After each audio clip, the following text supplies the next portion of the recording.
안녕하세요. 유형식TV의 유형식입니다. 오늘은 동물 실험 윤리와 측은지심이라는 제목을 가지고 방송을 하도록 하겠습니다. 먼저 자료화면 보시겠습니다. 공항이나 한강 등에서 불법 농축산물 반입을 찾는 검역 탐지견으로 최근엔 많은 체세포 복제견들이 활약하고 있습니다. 그런데 이 검역 탐지 복제견, 동물 실험을 하겠다며 서울대학교에서 데려갔다 몇 달 만에 돌아왔는데 처참한 몰골이었다고 합니다. 무슨 일이 있었던 걸까요? 최유경 기자가 단독 보도합니다. 움푹 패인 허리, 앙상하게 드러난 갈비뼈, 허겁지겁 사료를 먹어치우더니 코피를 쏟기도 합니다.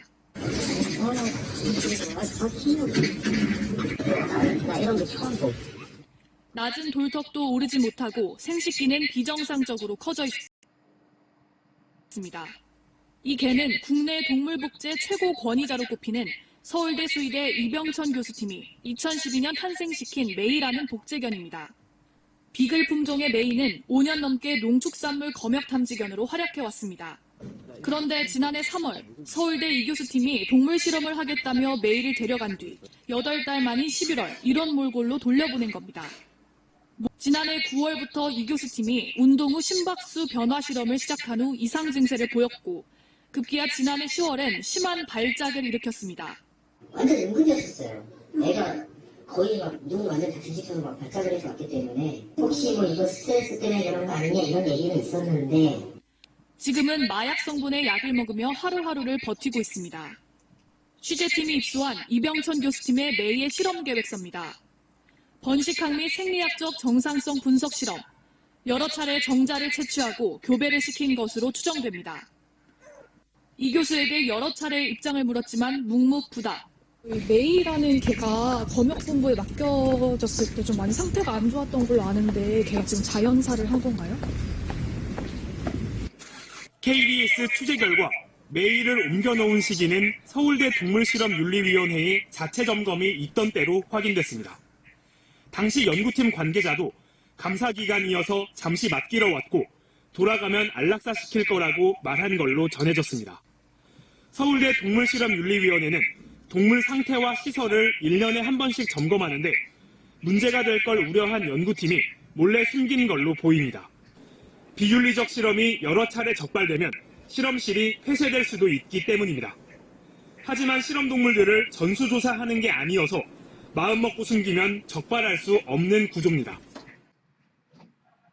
방금 보신 뉴스는 어제 KBS 9시 뉴스에서 국내 동물 복제의 최고 권위자인 서울대 수의대 이병천 교수팀이 시행한 어느 동물 실험과 관련된 뉴스를 보도한 내용입니다.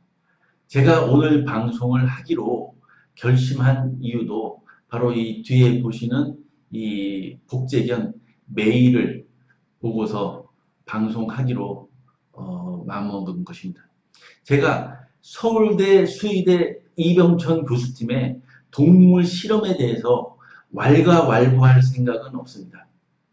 왜냐하면 이 우리나라뿐만 아니라 전 세계적으로 지금 대학 그리고 연구소, 제약회사 연구소 그런 곳에서 수십만 수백만 마리의 동물 그 흰쥐라든지 원숭이, 돼지 그리고 이제 이런 개들이 우리 인간들을 위해서 실험 대상으로 몰모트라고 하죠. 몰모트로 이렇게 이제 이용되고 지고 있고 이렇게 이제 아프다가 죽든지 이렇게 되고 있습니다, 여러분. 이병천 교수팀의 그 측은지심에 대해서는 제가 한마디 하고 싶어서 오늘 방송을 하는 것입니다.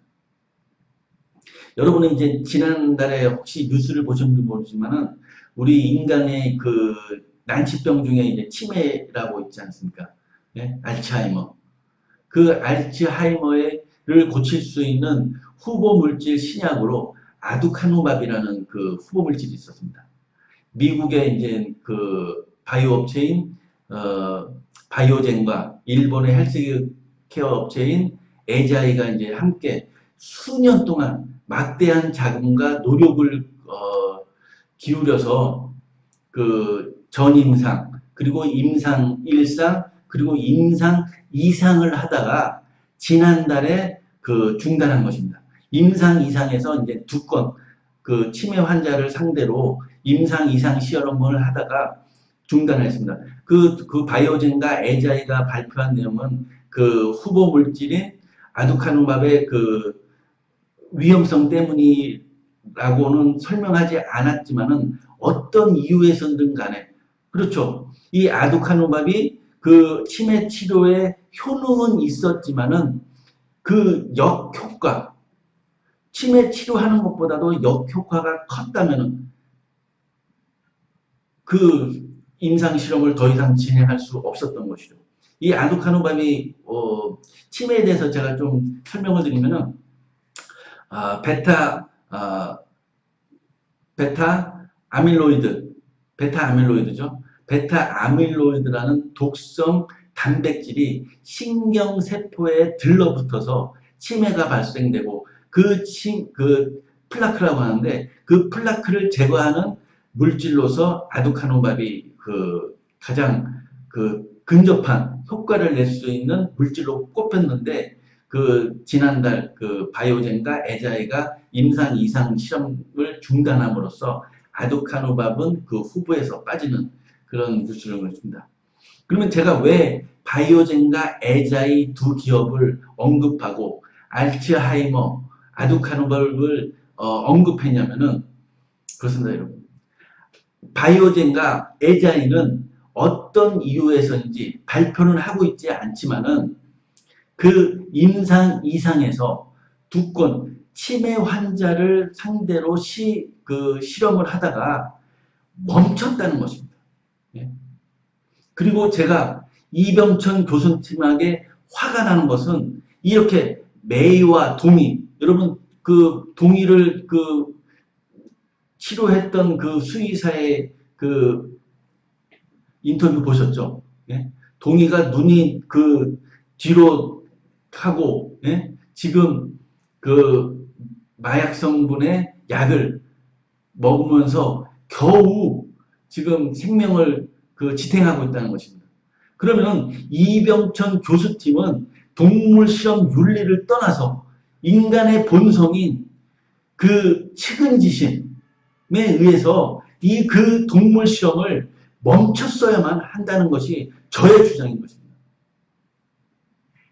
저는 이병천 교수팀이 동물 실험하는 것에 대해서 왈가왈부하고 싶지는 않습니다.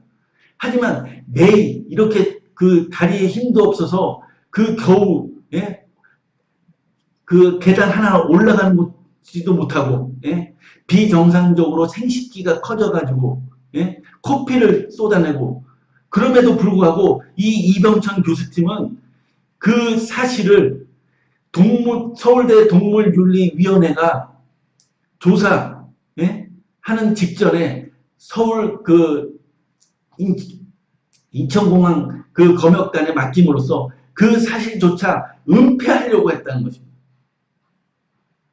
전 여기서 진짜 화가 나는 것입니다, 여러분.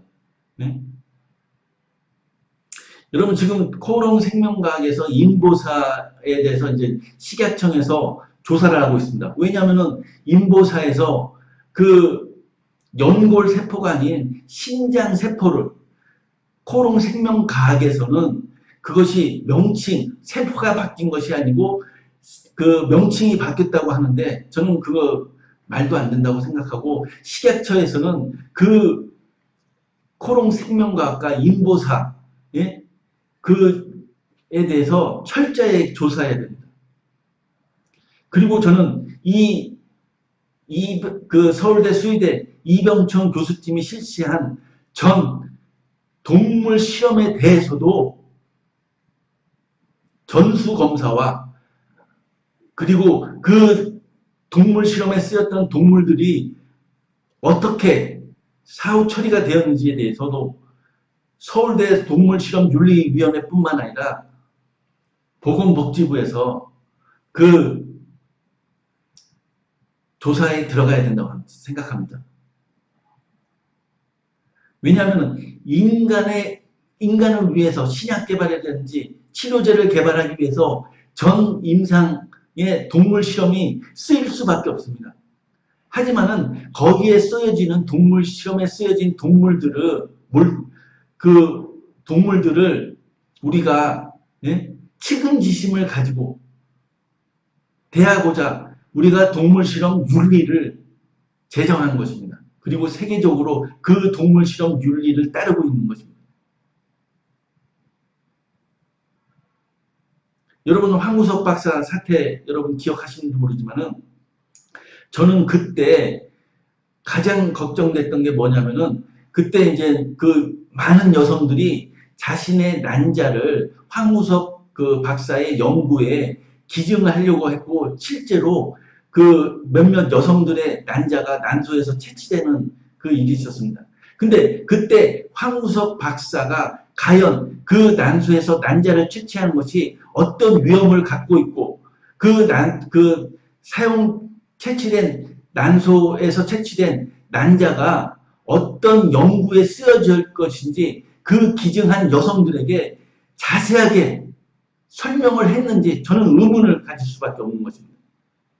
왜냐하면 여러분 그 최순실 국정농단에서 요번에 분당 차병원 분당 차병원의 차 회장이 그 최순실 그 국정농단 그 조사하는 과정에서 그 임시한부들이 기증한 제대열을 자신들의 그 불로장생을 위해서 맞지 않았습니까, 여러분? 제대열, 그 차 회장과 부인, 차 회장의 아버지가.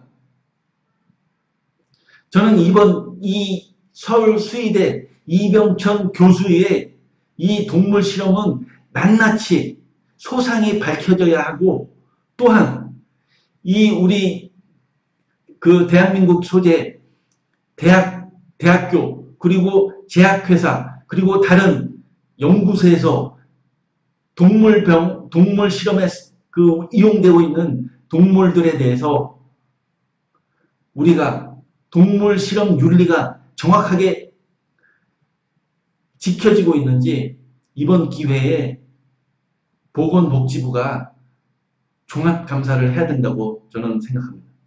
오늘 방송 이것으로 마치겠습니다. 감사합니다.